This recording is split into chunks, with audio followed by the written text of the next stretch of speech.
Hello students, welcome to my YouTube channel. Today we are going to discuss about reciprocating compressor, construction and working. So आज हम discuss करेंगे reciprocating compressor के construction and working के बारे में. So without wasting much time, let us start this video. Construction. It consists of piston which reciprocates in a cylinder. यानी कि एक सिलेंडर के अंदर पिस्टन होगा, वो रेसिप्रोकेट्स यानी कि अप एंड डाउन मूवमेंट करेगा, यानी कि आगे पीछे वो सिलेंडर चलता रहेगा। सो यहाँ पे इस फिगर में देखिए, ये जो बाहरी पोर्शन हमें दिख रहा है वो क्या है, हमारा सिलेंडर है। और सिलेंडर के अंदर ये जो दिख रहा है जिसको हम बोलेंगे पिस्टन, यानी कि जो सिलेंडर है उसके अंदर पिस्टन क्या करेगा, अप एंड डाउन मूवमेंट करेगा, यानी कि आगे पीछे होता रहेगा, जिस मोशन को हम बोलेंगे reciprocate motion. The piston is driven bye connecting road and crank, यानी कि ये जो पिस्टन है वो कनेक्टिंग रोड के साथ जुड़ा होता है। और ये जो कनेक्टिंग रोड आपको दिख रहा है वो जुड़ा है क्रैंक के साथ। यानी कि क्या होगा, जब भी ये दोनों एक दूसरे के साथ कनेक्टेड है तभी जो पिस्टन है वो आगे और पीछे की तरह मूवमेंट करेगा। And it is mounted in crank case.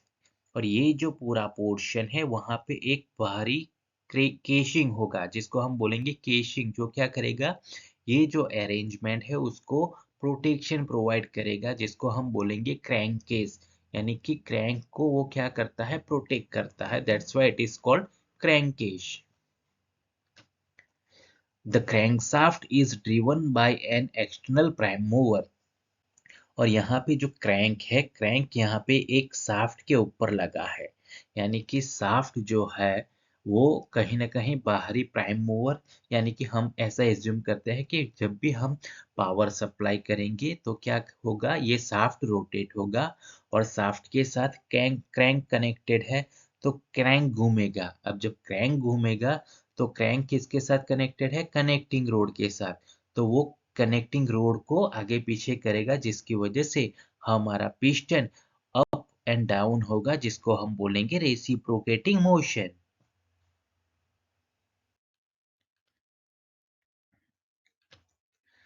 The inlet and delivery valves are mounted in the head of the cylinder. तो यहाँ पे देखिए इस फिगर में, यहाँ पे सक्शन वाल है जिसको हम इनलेट वाल भी बोल सकते हैं, और ये रहा डिलीवरी वाल। यानी कि वो दोनों कहाँ पे कनेक्टेड है, कि जो भी हमारा सिलेंडर है, सिलेंडर के हेड में, यानी कि उसके सिलेंडर के टॉप मोस्ट पोजिशन पे इनलेट वाल एंड डिलीवरी वाल लगाया जाता है। These valves are of pressure differential type. They operate due to difference of pressure across the valve. और जो इनलेट और एग्जॉस्ट वाल्व जो होता है, यानी कि इनलेट एंड डिलीवरी वाल्व जो होता है, वो क्या होता है, प्रेशर डिफरेंशियल टाइप वाल्व होते हैं। यानी कि वो प्रेशर का डिफरेंस की वजह से ओपन होते हैं और क्लोज होते हैं, राइट, जिसको हम बोलेंगे प्रेशर डिफरेंशियल टाइप वाल्व, जो कि वो ड्यू टू प्रेशर डिफरेंस की वजह से ओपन और क्लोज होंगे।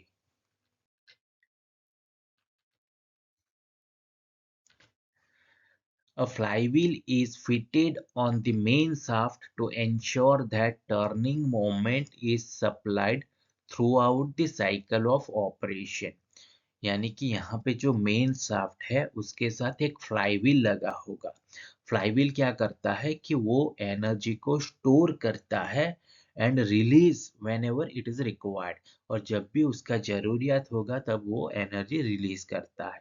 यानी कि जब भी ये मेन शाफ्ट जो है वो रोटेट होगा तो यहाँ पे क्या होगा, उसका जो साइकिल का ऑपरेशन है उसको वो कंप्लीट करने में सहायता करेगा, जिसको हम बोलेंगे फ्लाईव्हील। तो आपको सिंपल याद रखना है, फ्लाईव्हील क्या है, एक रोटेटिंग एलिमेंट है जो क्या करता है, एनर्जी स्टोर करता है एंड रिलीज करता है जब उसकी जरूरियत होती है। Working. The piston is moving down in the cylinder from top dead center to bottom dead center. यानी कि ये जो हमारा सिलेंडर है, सिलेंडर के अंदर ये पिस्टन रेसिप्रोकेटिंग मोशन क्रिएट करेगा, जिसको हम बोलेंगे रेसिप्रोकेटिंग मोमेंट। और ये जो पिस्टन यहाँ पे टॉप पर जाएगा, जिसको हम बोलेंगे टीडीसी, और यहाँ पे सिलेंडर के बॉटम तक जाएगा, जिसको हम बोलेंगे बीडीसी। राइट, यानी कि हमारा पिस्टन है वो टीडीसी से बीडीसी और बीडीसी से टीडीसी तक ट्रैवल करेगा, जिसको हम बोलेंगे top dead centre and bottom dead centre. Any residual compressed air left in the cylinder after previous compression will expand। यानी कि जो previous compression हुआ है एयर का, वो उसके बाद क्या होगा, रेसिडुअल यानी कि अवशिष्ट यानी कि बची हुई कंप्रेस्ड एयर जो होगी वो यहाँ पे क्या हो जाएगी, एक्सपांड हो जाएगी। राइट, तो सिंपल हमें याद रखना है, यहाँ पे टीडीसी से बीडीसी पिस्टन ट्रैवल करेगा, और जो इनलेट वाल्व है उसमें से जो एयर आएगा उसको वो कंप्रेस करके डिलीवरी वाल्व से बाहर निकाल देगा।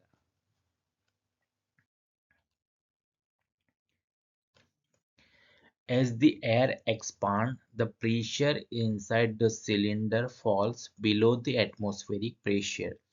सपोज यहाँ पे एयर है, अगर एयर एक्सपांड होती है तो उसका प्रेशर क्या हो जाएगा, रिड्यूस हो जाएगा। सो यहाँ पे क्या लिखा है कि cylinder falls below the atmospheric pressure, यानी कि बाहर का जो भी प्रेशर है, राइट, उसके अगेंस्ट सिलेंडर में जो प्रेशर होगा वो कम होगा। क्यों? क्योंकि यहाँ पे एयर क्या हो रहा है, एक्सपांड हो रहा है, जिसकी वजह से बाहरी प्रेशर ज्यादा है compare to inside. The pressure outside the inlet valve is higher, यानी कि सपोज ये हमारा इनलेट वाल है और इनलेट वाल के बाहर उसका प्रेशर कितना है, हाई है, देन द इनसाइड सिलेंडर, यानी कि अंदर का जो प्रेशर है उससे बाहर का प्रेशर अभी कैसा है, हाई है, जिसकी वजह से क्या होगा, hence there is a pressure difference, जिसकी वजह से प्रेशर डिफरेंस क्रिएट होगा, क्योंकि बाहर ज्यादा है अंदर कम है। The pressure difference across the wall due to which the inlet wall gets open, जिसकी वजह से जो इनलेट वाल है ओपन हो जाएगा and air is sucked into the cylinder, और जिसकी वजह से एयर यहाँ पे सक्ड होके सिलेंडर में आ जाएगी। तो सिंपल यहाँ पे याद रखना है कि ये जो इनलेट वाल है वो प्रेशर डिफरेंस की वजह से ओपन होता है। क्यों? क्योंकि एटमॉस्फेरिक प्रेशर यहाँ पे हायर है और जो सिलेंडर का इनसाइड प्रेशर है वो लोअर है, जिसकी वजह से सक्शन वाल्व ओपन हो जाता है, यानी कि हमारा इनलेट वाल्व ओपन हो जाता है और यहाँ पे एयर सक होके अंदर चली जाती है।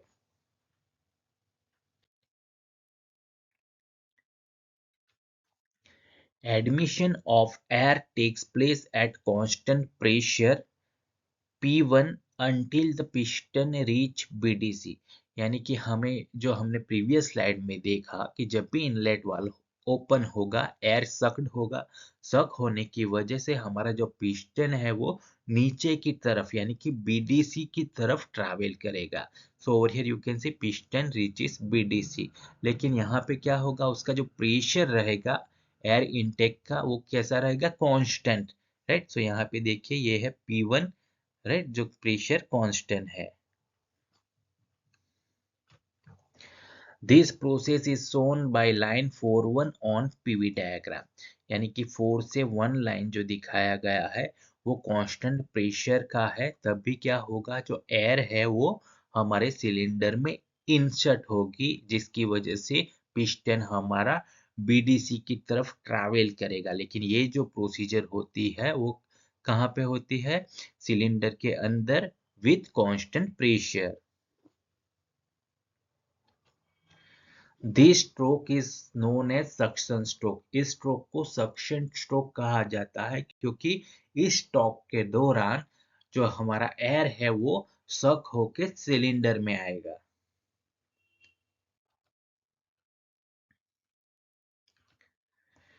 During the suction stroke the delivery valve remains in close position, यानी कि जब भी सक्शन क्रिएट होगा तभी डिलीवरी वाल्व क्लोज पोजीशन में रहेगा, because outside the valve the compressed air is at higher pressure than the pressure inside the cylinder, यानी कि आउटसाइड का प्रेशर कैसा है, हायर है compared to inside the cylinder.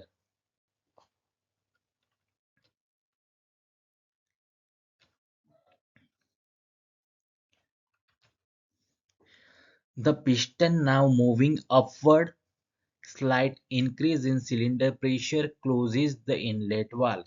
यानी कि जब भी इनलेट वाल्व ओपन था, एयर यहाँ पे सक हो रहा था, लेकिन जब भी पिस्टन बीडीसी से टीडीसी की तरफ ट्रैवल करेगा, यहाँ पे क्या होगा, सिलेंडर का जो प्रेशर है वो बढ़ेगा, जिसकी वजह से इनलेट वाल्व क्लोज हो जाएगा. During the stroke both suction and delivery valves are closed. यानी कि उसके बाद क्या होगा कि सक्शन एंड डिलीवरी वाल्व दोनों बंद हो जाएंगे. हेंस एयर इज कंप्रेस्ड, जिसकी वजह से जो भी एयर सिलेंडर में है वो क्या होगा, कंप्रेस्ड होगा. किसकी वजह से, due to decrease in volume. यानी कि सपोज अगर सिलेंडर में वॉल्यूम अगर हम कम करेंगे, रिड्यूस करते जाएंगे, तो क्या होगा, जो उसका एयर है, एयर का जो प्रेशर है वो बढ़ जाएगा, जिसकी वजह से एयर क्या होगी, कंप्रेस्ड होगी. This is shown by curve 1 2 on PV diagram. यानी कि यहाँ से 1 2 आप जो पीवी डायग्राम में देख रहे हैं, वहां पे क्या हो रहा है, देखिए यहाँ से 1 to 2, यानी कि वॉल्यूम यहाँ से कम हो रहा है, राइट. 1 से 2, 2 हमारा यहाँ पे आएगा और 1 यहाँ पे आएगा, यानी कि वॉल्यूम कम हुआ. अगर वॉल्यूम कम होता है तो उसका जो इनसाइड का प्रेशर है वो क्या होगा, बढ़ जाएगा, जिसकी वजह से एयर कंप्रेस्ड होगा.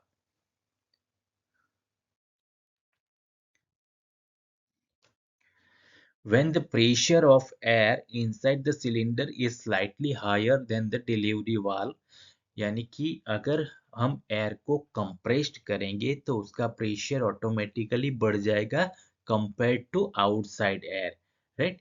जिसकी वजह से क्या होगा, the delivery valve will open, जिसकी वजह से डिलीवरी वाल्व ओपन हो जाएगा and compressed air is delivered from the cylinder to the receiver. यानी कि रिसीवर क्या है, एक प्रकार का जो कंप्रेस्ड एयर है उसको रिसीव करता है, right.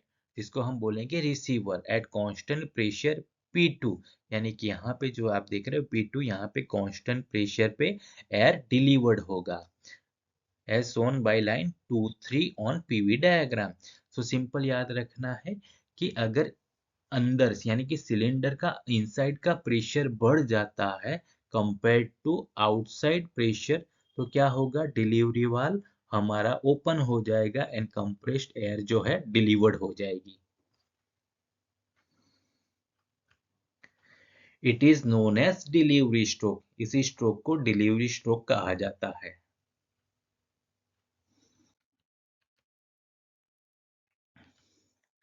At the end of compression, piston again moves down the cylinder and the delivery valve closes, inlet valve open and the cycle is repeated. यानी कि at the end of compression, यानी कि compression के बाद क्या होगा कि हमने compressed air को receivers के माध्यम से बाहर निकाल दिया, जिसकी वजह से पिस्टन अब क्या करेगा, moves down in the cylinder. यानी कि सिलेंडर में वो पिस्टन नीचे की तरफ आएगा, तभी क्या होगा, डिलीवरी वाल्व क्लोज हो जाएगा and inlet valve pressure difference की वजह से ओपन हो जाएगा, और जो एयर है, एटमॉस्फेरिक एयर, वो with the help of inlet valve फिर से सक्ड होके सिलेंडर में आ जाएगी, और उसी तरह साइकिल रिपीट होता रहेगा.